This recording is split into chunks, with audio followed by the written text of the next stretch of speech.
जय हिंद साथियों। छत को बड़ा गुरूर था छत होने का, एक मंजिल और बनी छत फर्श हो गई। तूफान ज्यादा हो तो हस्तियां डूब जाती हैं और अहंकार ज्यादा हो तो कश्तियां डूब जाती हैं। तो साथियों, हम पढ़ेंगे आज बहुत भी इंपॉर्टेंट चैप्टर है जिसे हम बौद्ध धर्म के नाम से जानते हैं। बौद्ध धर्म के नाम से जानते हैं तो पढ़ेंगे। सीढ़ियां उन्हें मुबारक हो जिन्हें छत तक जाना है, आपकी मंजिल तो आसमां है, रास्ता आपको खुद बनाना है।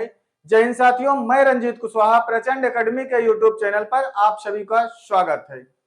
देखो, आप लोग मेहनत करना स्टार्ट कर दो अगर मेहनत नहीं करोगे, क्योंकि देखो, अगर आपको जॉब नहीं मिलती है तो कहते नहीं कि आप अगर एक लड़का अगर रोजगार है और वो नौकरी करता है तो बेरोजगार लड़की से शादी कर लेगा, लेकिन अगर लड़की रोजगार है वो नौकरी करती है तो बेरोजगार लड़का कभी नहीं पसंद करेगी। तो कहने का मतलब है अब समय आ गया है, यूपीपी की वैकेंसी आने वाली है, मन तन लगा करके मेहनत कर लो। अगर मेहनत करोगे तभी कुछ संभव हो पाएगा, क्योंकि पेपर में आपको कम से कम 220 नंबर लाने हैं 300 के पेपर में यूपीपी में, तभी जाकर के आपका सिलेक्शन होगा।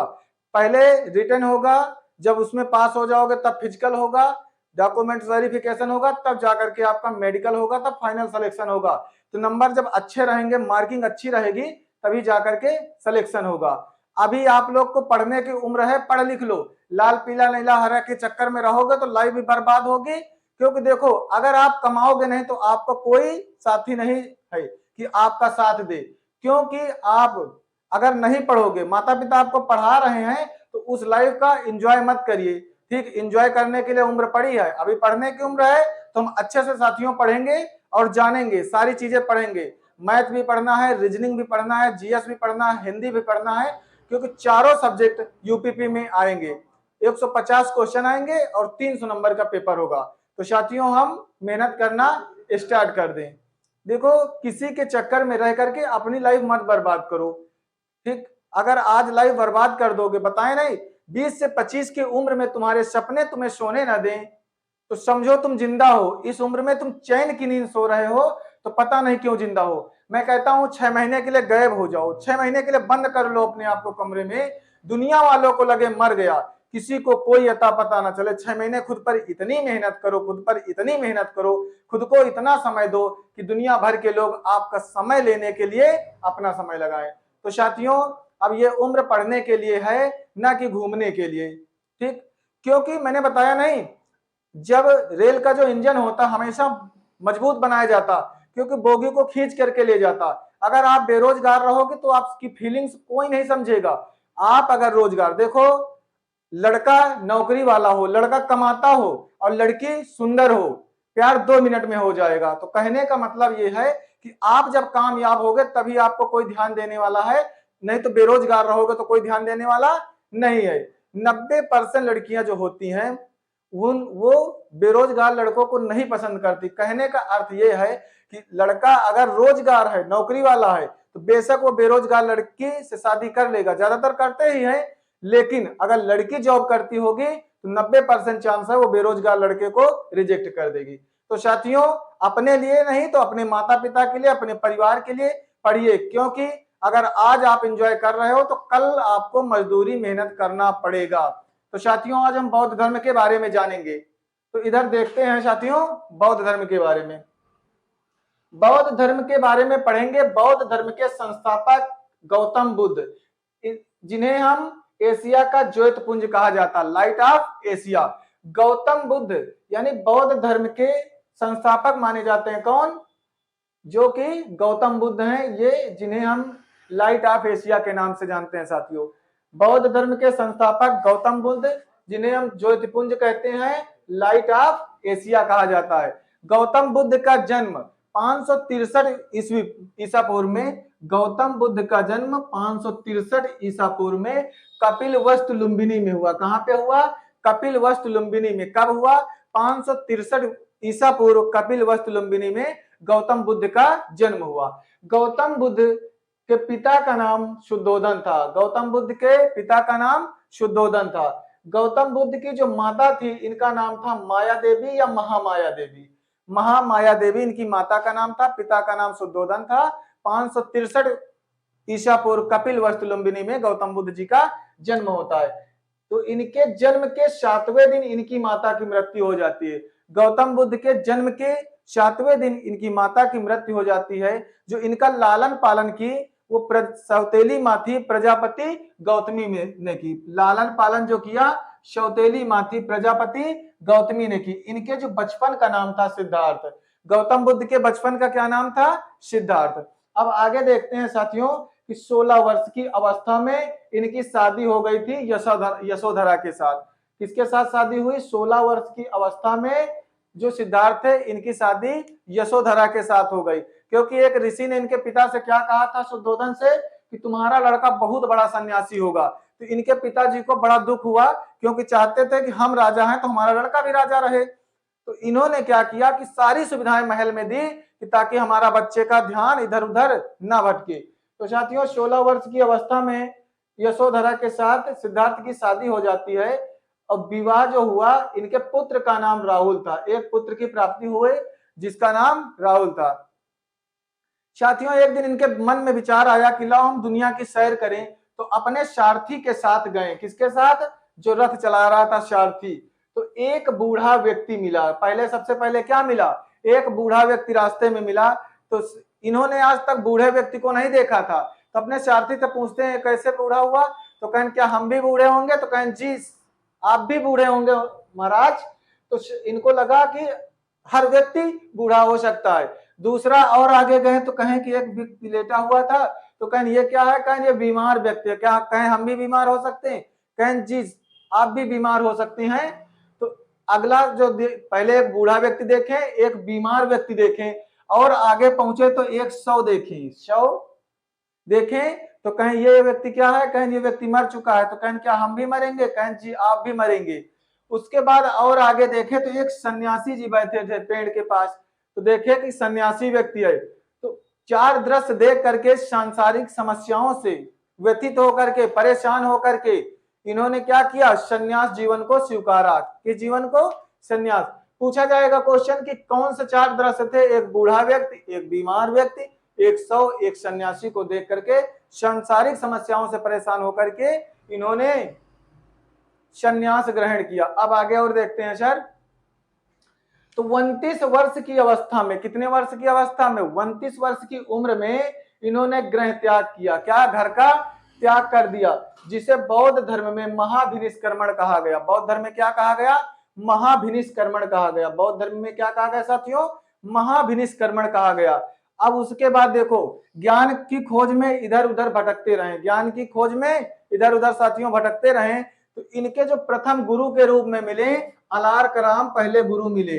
तो इनको शिक्षा जो मिली किससे मिली? अलार कलाम जो पहले गुरु बने। अब और आगे पहुंचेंगे साथियों कि देखेंगे अलार कलाम इनके गुरु मिले।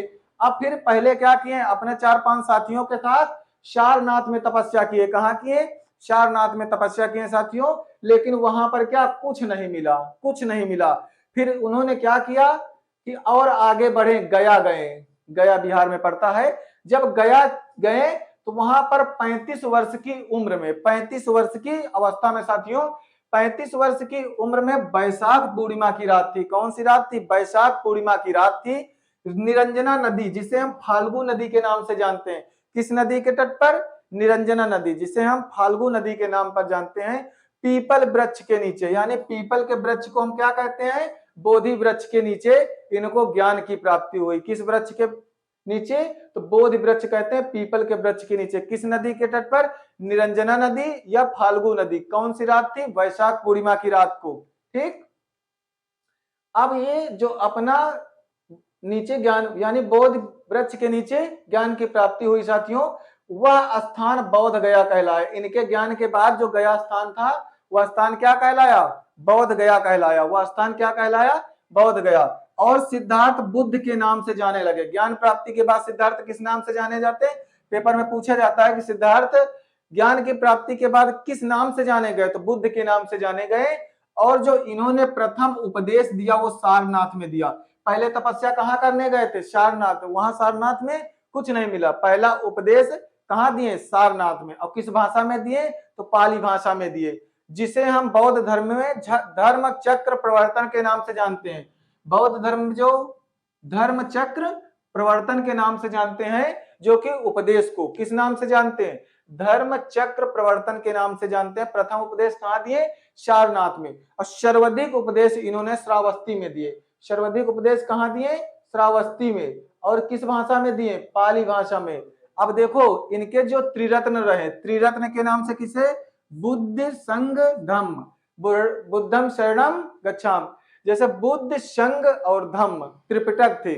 और अब आगे देखिएगा साथियों, उसके बाद सत्य कथन, इन्होंने 4 सत्य कथन कहे। कहा कि संसार दुखों से भरा है, संसार दुखों से भरा है साथियों। उसके बाद इन्होंने कहा संसार दुखों से भरा है। फिर कहा कि हर दुख का कोई ना कोई कारण है, हर दुख का कोई ना कोई कारण है साथियों।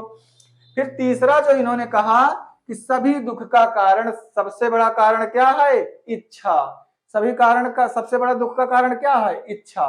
और सर्व इच्छा पर नियंत्रण पाया जा सकता। चौथा पॉइंट क्या बताएं, इच्छा पर नियंत्रण पाया जा सकता है साथियों। अब देखो जो बौद्ध धर्म में सम्मिलित होने के लिए न्यूनतम उम्र थी, कितनी वर्ष थी, 15 वर्ष थी साथियों, 15 वर्ष। बौद्ध संघ में सम्मिलित होने के लिए जो न्यूनतम आयु थी वो 15 वर्ष थी। कितनी वर्ष, 15 वर्ष। और जो ये बुद्ध के अनुयायी हुए वो 2 भागों में बटे। कौन थे, एक भिक्षुक थे, एक उपासक थे। कौन कौन थे, भिक्षुक। भिक्षुक क्या थे, जो बौद्ध धर्म का प्रचार करने के लिए संन्यास जीवन ग्रहण किया। पूछा जाए जो भिक्षुक थे कैसे थे, तो इन्होंने संन्यास जीवन को स्वीकारा, यानी बौद्ध धर्म का प्रचार करने के लिए संन्यास जीवन स्वीकारा। लेकिन जो उपासक थे ये गृहस्थ जीवन व्यतीत करके बौद्ध धर्म का प्रचार करते थे। तो साथियों और हम आगे देखेंगे, जो बुद्ध के अनुयायी हुए, बुद्ध के अनुयायी हुए वो राजा बिंबिसार हुए। कौन हुए, राजा बिंबिसार। प्रसेनजित हुए और उदयन हुए। कौन कौन, बिंबिसार, प्रसेनजित और उदयन हुए। अब आगे और देखेंगे, बौद्ध धर्म 2 भागों में बटा। कितने भागों में, 2। पहले 2 अनुयायी थे, भिक्षुक और उपासक। अब बौद्ध धर्म 2 भागों में लास्ट में बट जाता है, एक शाखा हीनयान, एक महायान। पूछा जाता बौद्ध धर्म किन शाखाओं में बटा, तो हीनयान और महायान। इनके त्रिपिटक थे, विनय पिटक, शुद्ध पिटक, अभिधम्म पिटक। कितने थे, 3। विनय पिटक, शुद्ध पिटक, अभिधम्म पिटक। और आगे साथियों देखेंगे कि इनकी क्या 80 वर्ष की अवस्था में, 80 वर्ष की उम्र में 483 ईसा पूर्व कुशीनगर में महात्मा बुद्ध, जो महात्मा बुद्ध हैं इनकी मृत्यु हो जाती है। कब मृत्यु होती, 80 वर्ष की उम्र में 483 ईसा पूर्व कुशीनगर में महात्मा बुद्ध की मृत्यु हो जाती, जिसे बौद्ध धर्म में महापरिनिर्वाण कहा जाता, महापरिनिर्वाण कहा जाता। जो उपदेश दिए वो धर्म चक्र प्रवर्तन के नाम से, और जो मृत्यु हुई वो महापरिनिर्वाण के रूप में जाना जाता। और उसके बाद जो इन्होंने ग्रह त्याग किया उसे महाभिनिष्क्रमण कहा जाता। पेपर में पूछा जाता साथियों, इस वजह से आप लोग पढ़ते रहिएगा।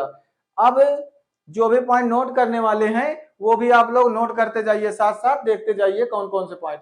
अब बौद्ध संगीत, 4 बौद्ध संगीत हुई। तो पहली बौद्ध संगीत हुई 483 ईसा पूर्व, जब इनकी मृत्यु हुई।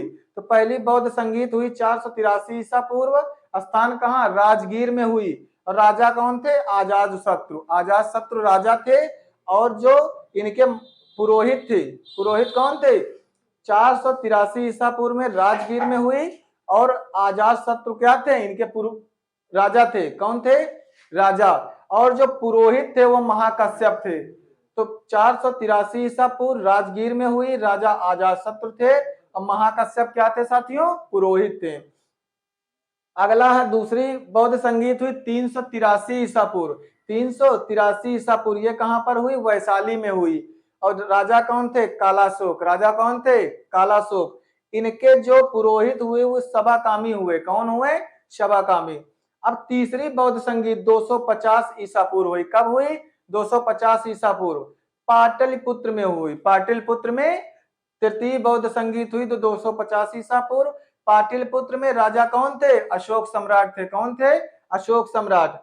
और इनके जो पुरोहित थे मोंगलीपुत्र तिस्य थे, मोंगलीपुत्र तिस्स थे पुरोहित। अब चौथी बौद्ध संगीत हुई प्रथम ईस्वी में। प्रथम ईस्वी का मतलब 72 ईस्वी में हुई कुंडलवन। कुंडलवन में हुई। राजा कौन थे? कनिष्क थे। कुषाण वंश के राजा कौन थे? कनिष्क। तो कनिष्क राजा थे 72 ईस्वी में। चौथी बौद्ध संगीत 72 ईस्वी में। कुंडलवन स्थान का नाम कुंडलवन है। राजा कौन थे? कनिष्क से। अध्यक्ष जो बने इसमें देखो, पुरोहित दो लोग बने, एक अध्यक्ष थे वसुमित्र और उपाध्यक्ष कौन थे? अश्वघोष। अध्यक्ष कौन थे? वसुमित्र और उपाध्यक्ष कौन थे? अश्वघोष। ये था हमारा बौद्ध धर्म। किसके बारे में हमने पढ़ा? बौद्ध धर्म के बारे में। तो साथियों अब पढ़ने की शुरुआत कर दो। लाल पीला हरा नीला के चक्कर में अपनी लाइफ मत बर्बाद करो, क्योंकि आज जो एंजॉय कर रहे हो कल आपके लिए दुखदाई होगा साथियों। अगर आज नहीं पढ़े तो कल घूमना पड़ेगा, क्योंकि जिसके लिए आज आप घूम रहे हो जब उम्र बीत जाएगी वो मिलेगा भी तो उसके लिए आपका कोई मतलब नहीं निकलेगा। इसलिए पहले अपना लाइफ देखना है, अपना जीवन देखना है, क्योंकि अगर आज कुछ नहीं कर पाए तो आगे जितनी भी उम्र होगी 50-60 साल तक जब तक जियोगे एक मजदूर की तरह मजदूरी करना पड़ेगा। इसलिए अभी साथियों पढ़ना स्टार्ट कर दो। घर वालों को बहाने बना करके मत जाओ कि आराम से घर के सोचे हमारा बच्चा स्कूल में पढ़ रहा है और बच्चा आराम से पार्क में घूम रहा है। सोचे कि हमारी बच्ची आराम से कॉलेज गई है, वो आराम से पार्क घूम रही है। तो ऐसा मत करिए। थिएटर फिल्म मत देखिए, अभी देखने की उम्र नहीं है। आराम से भी पढ़ाई करने की उम्र है, पढ़ जाओ, जब कुछ बन जाना तब कहीं भी घूमना, कोई दिक्कत नहीं है। माता पिता का पैसा मत बर्बाद करो, क्योंकि वो जैसे मजदूरी मेहनत करके आपको पढ़ा रहे हैं तो उनके पैसे की कीमत को आप समझिए, नहीं आपको भी बर्बाद करने वाली जनरेशन आ जाएगी। क्योंकि जब जैसे आप अपने पिता के पैसे को बर्बाद कर रहे हो, आपकी जनरेशन आपके पैसे को बर्बाद करेगी। जैसा कर्म करोगे वैसा ही फल पाओगे। अगर पेड़ बबूल का लगाओगे तो आम के फल थोड़े मिलेंगे। जो कर्म है यही भरना है, यही भुगतना है। तो साथियों अब आप लोग मेहनत में लग जाइए, क्योंकि मौका मिला है, दोबारा हर किसी को मौका नहीं मिलता है। वक्त सबको मिलता है जिंदगी बदलने के लिए, पर जिंदगी दोबारा नहीं मिलती है वक्त बदलने के लिए। जय हिंद साथियों।